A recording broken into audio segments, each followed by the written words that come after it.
Good evening. It is Wednesday, July 6th, 2016. My name is Jacob. And I'm Danielle. And we are the Proteus Podcast. Ideas in all shapes and forms. How are you doing, Jake? I am doing well. You're doing well. Yes. Like, how deep is this well? It is fathoms upon fathoms. Fathoms upon fathoms of wellness. One could safely say that you have successfully struck water in your matter of being. We have plumbed the depths of the wellness and found it to be bountiful. Bountiful in I am well. In each regard. In each regard. So I've been doing a lot of thinking lately. Mm-hmm. Because, like, you get to that point, you know that point in your life where you might have several of these, where you're like, what do I want to do next? What are my dreams? Not only like, what are my dreams? What were my dreams that I've let go away? Have you ever had that? I just became very cynical. You just became very cynical? Yes. Did you stop dreaming? I took my dreams out behind the chemical sheds and shot them. Ah, okay. So, I am going to read a poem, and I want us to discuss it. Okay. Okay, are you ready? Mm-hmm. It's Harlem by Langston Hughes. Okay. And I know you know this poem, though you probably didn't know its name. What happens to a dream deferred? Does it dry up like a raisin in the sun, or fester like a sore and then run? Does it stink like rotten meat, or crust and sugar over, like syrupy sweet? Maybe it just sags like a heavy load, or does it explode?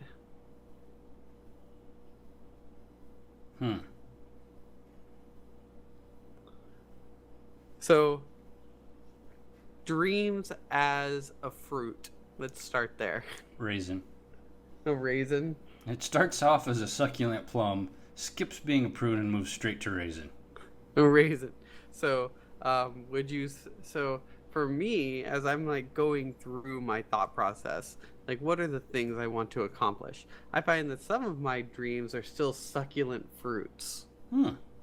Right? Congratulations. Yeah, I know. They're like, hey, I'm still here. Why don't you pull me down and bite into me? I want some commitment. And you're like, bah. Yes? Yes. I want commitment. As soon as I finish with this episode. Well, no, it's not really like a TV thing. Like, TV doesn't keep me from anything. Yeah. What does keep me from things are like competing priorities. Like, yeah. Doing that would be a great idea, but it would be even better if I did this first. And then you do the thing, like, that you thought you needed to do first to make that better, and you're like, okay, I'm ready.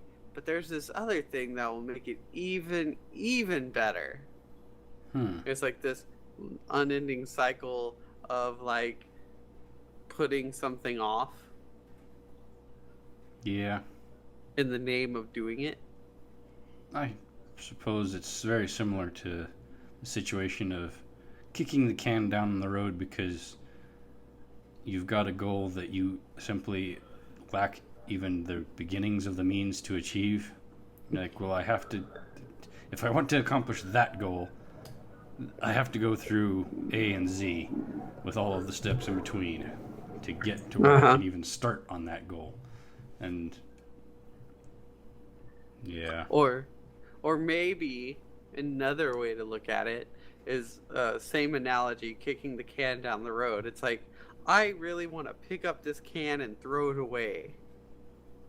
The next garbage can is a mile down the road. I'm going to kick the can, chase it down to where it settles at a casual pace, a casual chase, and then kick it again. Until I finally get down to the garbage can down there. And then you're almost to the garbage can, and you kick the can one more time, and it goes past the garbage can. So you go to the can, and decide you really just can't be bothered to backtrack to the garbage can, so you kick it again, hoping and to the next garbage can. Right. Or you get to the point where it's like, I don't really want to throw this can away anymore. There's an empty field or a ditch. I'm going to kick this can really hard into the ditch and forget that I ever wanted to throw it away. I think our analogy broke down somewhere. I've become confused. What? I How did it... I don't know. It was a good analogy, and I was with you right up until we threw the can away. But we didn't throw the can away. We bypassed the trash can. Well, but we kicked it into a field, and that's where I got lost. I Okay, think I'm out in the field now. So that's when you just give up, right? It's like, I no longer, it's too hard. I don't want to backtrack. I don't want to do this task anymore. I don't want to fulfill this dream. So I'm just going to kick it somewhere or put it away to where I don't have to see it. And then I could be like, oh, I never said I wanted to do that. Da, da, da. Which is like the self-lying part of not following your dreams. So I think we've learned two things here. One, following your dreams is difficult. And two, analogies are dangerous and complicated. Kind of like measurements? Yes, measurements Okay. and analogies are both dangerous and complicated. But what because, about you? Do you still actually follow dreams?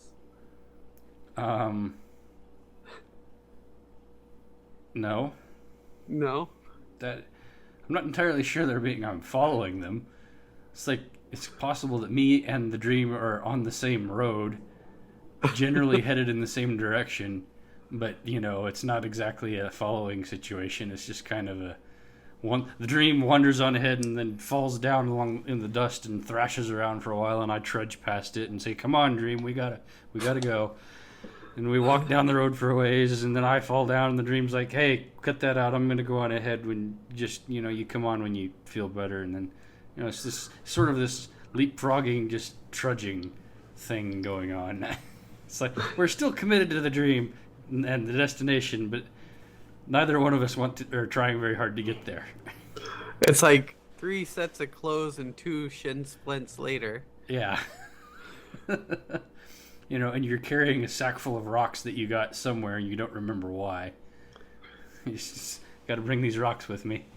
They really suck to carry, but I'm going to bring them. I feel like we're missing an opportunity to figure out like some kind of math formula for this. Like the math formula of dreams and goals, right. And ambitions. Like, what's the coefficient, right, of a dream? Like, yeah, the drag coefficient of a dream. There we go. Now, anybody that can do drag coefficient math, get back to us on this, because drag coefficients are some real heady stuff that I've slept since I studied any of that. Tell you what, if you want to work with us, we'll supply some figures and some useful analogies. The drag coefficient of dream analogies. It sounds like the beginnings of just one of those papers that people write and submit to scientific journals to see if they can screw with them. And occasionally they get published and, it's like, no one peer-reviewed this. What the hell are you guys doing? But it's been published, so that person's like, yay, grant money. Grant money. I got my drag coefficient of, dreams published. of dream analogies. Yeah, science. Science. I realized at some point, speaking of science, that I've somehow made a hobby of, in my head, working out how to do like double and triple blind tests of things. Like, I come up with some cockamamie theory, and I'm like, okay, so how do you test that? Like, medically. For example, I've been working for years on like a 4-way double-blind study on whether or not electrosensitivity is a thing. Uh-huh. Yeah, I think I've got it down. The problem is, it's like, okay, so I understand the scientific, method and principles behind these kinds of tests and double-blind testing. Who do I talk to about this? Because I think I know how to do a good test of it. I need, but I'm not an accredited scientist or a doctor of any sort, but I haven't worked out how you would test to see if people are allergic to Wi-Fi.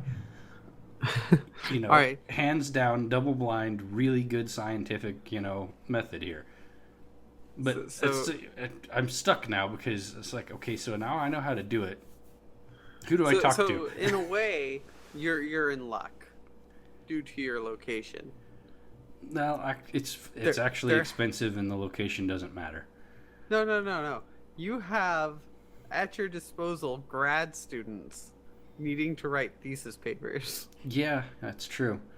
But here's that's where it gets touchy. Is like, okay, here's my thesis paper. It was proposed by this random idiot in Alpine who thinks he knows how to test if electrosensitivity is a thing. Well, but that's the deal. You can pitch it, and then they get to put it into educrapababble. Yeah, but see, I want to actually do the tests. That's the thing. Well, It's like, then you can assist. You're like, hey, I got this idea. I need a biology student who needs to write a thesis paper to work with me, and they'll be like, there's Bob. yeah. So I've got two ways of testing that. he eats One of them's a glue. little more. One of them's extremely scientifically rigorous, and one I could test myself, but is a bit subjective. Well, it's all about a number. But it would pretty at the much end of any study. convince me. It would require some training on the part of the testees, which is odd. You'd have to the way you double blind it is you pretend they're testing for something else. Okay. But yeah, it's all kinds of little things come up over the years. I hear something on the news, and I'm like, well, how do you test for that? And go about working it out in my head. I'm like, well, you'd have to do this and that, and this would have to make a thing like that, and so on and so forth. So I'm more interested in what would the blind study be that's the false study. The false, like to get false positives. Well, no, because you said you're double blind, you would need them to be participating in a false study so you could get your results for your actual results. Yeah. Well, essentially, for the electrosensitivity test, you would have 4 variations on the environmental factors in the testing facility, and okay, so basically the testee would be presented with a scenario, and they'd be told, this is the scenario, right? Eat a blueberry. Or whatever. This light comes on, and in this context, it's this light comes on, and a powerful Wi-Fi signal will be applied to the room you're in. See if you feel any effects. Right? Okay. And you double blind it, you test it both ways. Some people, when the light comes on, there's a Wi-Fi signal. Some of them, there's not. But then you double blind the test by doing it another way, which is you have them come into the room and there's a Wi-Fi signal the whole time, whether the light's on or off. And then there's yet a fourth study piece where there's no Wi-Fi signal at any time, through the whole test, light on or off. So, all right. Yeah, you're testing by doing that. You're testing for placebo and nocebo effects, which is complicated stuff. There's a really cool TED talk about the nocebo effect and the placebo effect. I'm going to be really honest with you right now. You've almost put me to sleep. Awesome. Well, it's super interesting stuff to me. I'm sorry. I'm like, oh goodness, that is so intriguing. Yeah. Well, other people can make it more interesting than I can. So, well, right. That's why I'm telling you need to go and find a grad student. Yeah, that'd require talking to people, and that's really the holdup. I'm kidding. I'll talk to people. My dream is to go and talk to a grad student, but that dream has left me beaten in the ground. And now it's miles ahead. The mind is willing, but the flesh is spongy and weak. Oh, goodness. So, measurements of both dream catching and what's a valid measurement for that you can use for both the success of a dream and the success of a scientific study? I'm not entirely sure anyone's created a unit that is quite that universal. Well, no, that's actually quite specific. It's like scientific study and dreams. Give me one measurement. Well, it's certainly not furlongs per fortnight. No, furlongs per fortnight. That's both a measurement of distance and a measurement of time. Yeah, so it's technically a speed. Right. So, how far is a furlong? I forget, but I remember I did the math on this once because I was obscenely curious because someone kept using furlongs per fortnight in conversation. And it's something ridiculous, like inches per day. So, like, slower than sloth speed? Yes, by an extreme degree. It's like, how fast were you going, sloth speed? Sloth speed. What do you mean by sloth speed? Of an amusing Furlongs joke for about fortnights? slowness. So I heard a joke on the radio the other day. The DJ says, so I decided I was going to take this shell off of my racing snail to make him more aerodynamic and faster. But all it did was make him sluggish. Yeah, I'm getting old enough to appreciate a good joke like that, I guess. God, Jake, if you start appreciating that type of joke even more, you're going to need children. Well, you have to remember, I did roommate with Dan for like 4 years. Oh, Mr. Herpaderp. No, Captain Puntacular.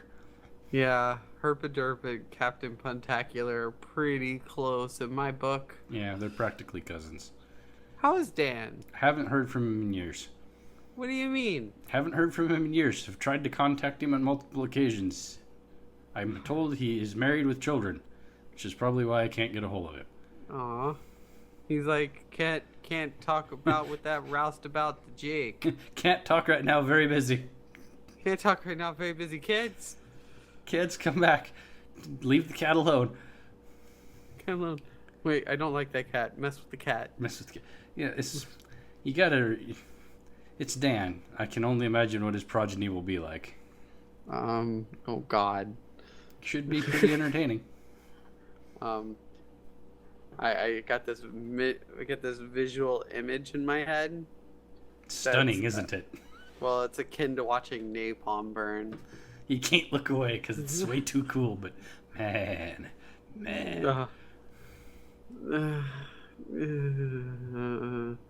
Oh, change the topic. Change the topic.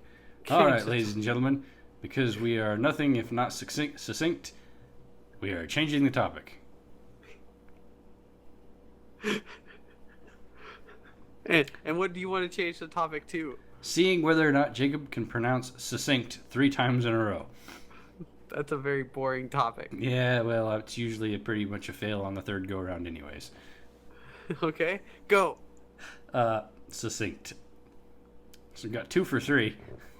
Okay, but it's not in a row. You gotta do them right in a row. Nope, that would be now cheating. 0 for 3. That's cheating. You gotta have a pause in between so you can have time for your brain to reboot so it can screw up again. Okay, but the way a tongue twister works is that you can't say Peter Piper picked a peck of, hey, look at that over there, pickled peppers. True, but tongue twisters are just an elaborate ruse to get someone to say a bad word anyways. Wait, no, they're about alliteration. No, that one's just trying to trick somebody into saying peckers. What? Listen, what about that one about sheet slitters? What? What are you talking about? I'm telling you, as far as I'm concerned, most tongue twisters are an elaborate ruse designed to get someone to swear.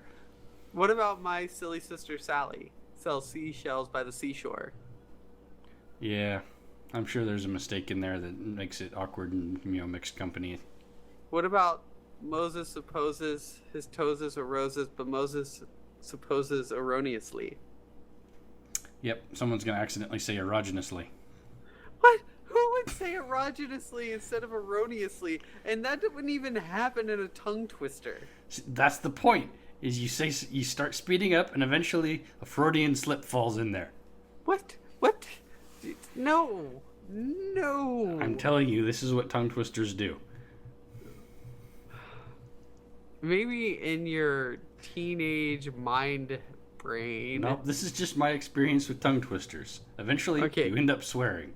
So why can't you say succinct 3 times in a row? Because it's a weird word and there's a letter in the wrong spot in my mind. Well, say it 3 times in a row right now. Succinct, succinct, succinct. Okay, I thought you said you were gonna mess up. I probably did. Someone's gonna write in and be like, he messed up on the second one. He used an extra consonant. It was a guttural, barely heard one. they like slowed it down, enhanced it. Zoom, enhance. Does zooming and enhancing do anything to audio? I don't know. Fail! This guy's a failure. Speaking of audio, I had a hilarious and really stupid idea the other day. Pineapples? No, you should totally do podcast unboxings. What? That's a terrible idea. Well, it's a retarded, not necessarily retarded, but it's a highly repetitive and ridiculous genre on YouTube. And it would translate even worse to audio. Therefore, I think it should be a thing. I'm not going to do it, but I'm calling out the universe for there to be audio unboxing of products. Why not at that point also do like audio react video podcast to reaction videos? Because I don't want to get sued. You can't get sued. They withdrew that. Doesn't matter. I'm still nervous. You're still nervous. The Fine Brothers are gonna come and sue me. I've got other things to deal with besides that. like picking pickled peppers? Probably. The point is I never really understood the value of there being 5,000 videos on YouTube of people taking their new iPhone out of the package. But then not showing you anything it does. It's, here's the unboxing of the new iPhone 7. And it's, there it went. They set it down, and this is the other stuff that's in the box, and have a nice day, y'all. And it's just, what? Well, that people need that information to decide if they're going to buy an iPhone 7. They need to know just how nice the packaging is. Yeah, they really do, because there's some emotionally invested iPhone users out there. That's the title for today's podcast, Emotionally Invested iPod Users. I was hoping for the coefficient one. All right, we'll argue about it afterwards. Okay. Because I like the idea of figuring out math for dreams. But anyway, back to unboxing videos. You know that there's some guy or girl sitting there in a Starbucks, watching YouTube on their like little Microsoft tablet or their what's the Apple tablet? I believe it is referred to as the iPad. iPad, right?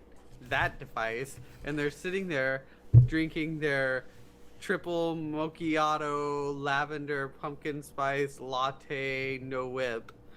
And they're going, I just need to know if the iPhone 7 has been ethically packaged. And so I must watch all these videos to make sure that they've all been treated equally. So that way I can properly buy into this culture of which I've invested my life. I appreciate you doing that in the comic book guy's voice. Really added that deep and sincere level of something. That's something. But you know what I mean? That's the target audience. I'm just going to go out on a limb here, and to quote someone from somewhere, the future is stupid. Future is stupid. Now what about? What's your reaction on reaction videos then? Reaction videos? Yeah. Some of them are kind of good. Well, it depends on what they're reacting to. The reacting to other videos I find kind of... Maybe it's a little too meta for my tastes, I guess. But the reacting to things, like, here's some children, let's feed them haggis.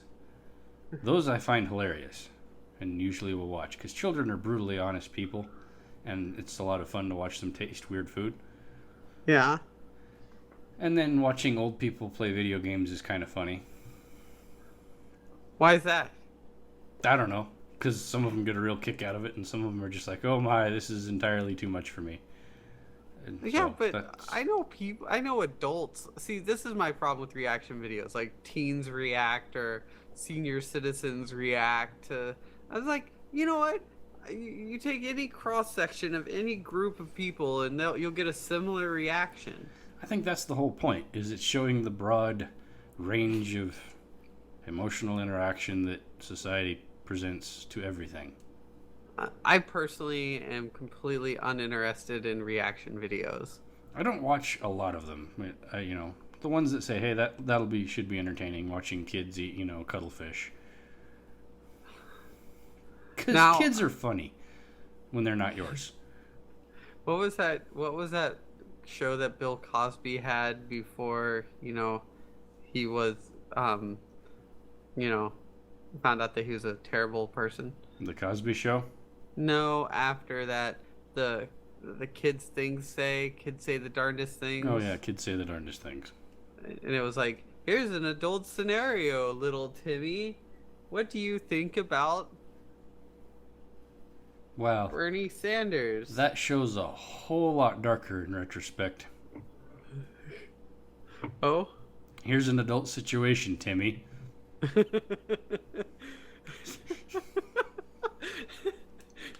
Here's a triple homicide. What do you think? Yeah, well, in the context of Bill Cosby, though, and his recent tribulations, it makes it so much darker when you say, here's an adult situation, Timmy. Probably shouldn't have gone down that road. Oh, probably shouldn't have gone down this. Hey.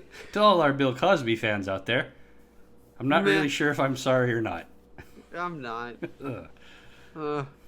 If you have a reaction to us hating on a little bit of the Jello Man, please feel free to do a reactionary podcast or YouTube video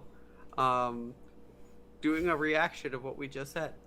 Do a reaction unboxing podcast. Yeah, please do a reaction unboxing podcast. The unboxing could be you downloading our podcast and unboxing your rage into the microphone. And yeah, it'll be great. Matter of fact, listener challenge. This is quite possibly the most ridiculous and meta thing we have ever done. My head is spinning. We've gone too far. I feel like George Carlin when he's doing that scab joke. The challenge has been laid out there. Wow. Unboxing reaction request of us hating on Bill Cosby. Go.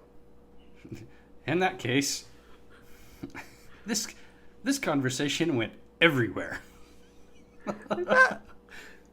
I think we were great for like the first 15 minutes. The first 15 minutes. And then it just devolved into me rambling about how to do scientific tests, and then it got worse. I think it was succinct. Our argument about tongue twisters really kind of put us in a bad way. Well, you know what? I don't care. I'm proud of what we've done. I'm proud. So, do you have a quote for us today? I think I had a quote, but it probably has no bearing on anything we've done today. All right, this is close enough. I don't have an attribution for this because it's ridiculous. But the quote is, crackheads aren't that detail-oriented. Until it comes to their crack. Yeah, but for everything else, unreliable witness. All right. So, that's a true quote with a caveat. I like most quotes. It's like that one thing Mark Twain said. It's like all, how did that go? All generalizations are false, including this one. Okay. My quote is a Colin Powell quote. I know. Interesting, right? A dream doesn't become reality through magic. It takes sweat, determination, and hard work. Sounds good.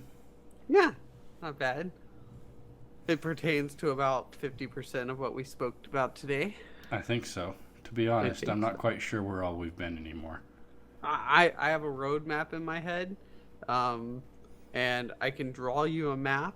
It starts at train A, leaves the station going 20 furlongs per fortnight.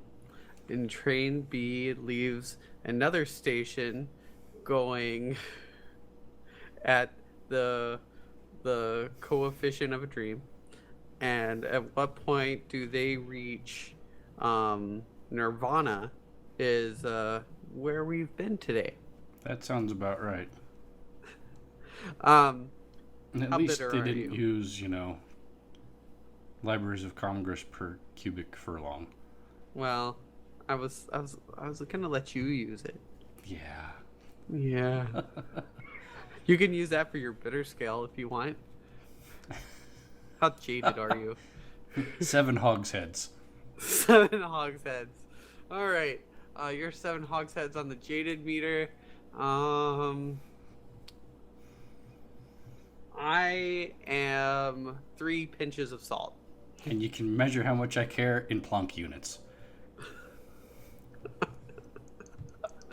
Yes. Google that it. we shall. If you don't know, Google it. Yeah. Challenge. In that If case, if you liked what you heard, follow us on Twitter because we update Twitter when a new podcast comes out. Watch us on YouTube. Proteus Podcast. YouTube. Subscribe to us on iTunes and rate us. And Stitcher. And rate us. Or just keep following us on the website. And also feel free to send us comments, emails, hate mail. Doesn't matter. We are ProteusPodcast@gmail.com. We are eagerly anticipating that first hate mail. You'll make us feel special. Yeah. In that case, I've been Jacob. And I'm still Danielle. And we have been the Proteus Podcast. Good night, everyone.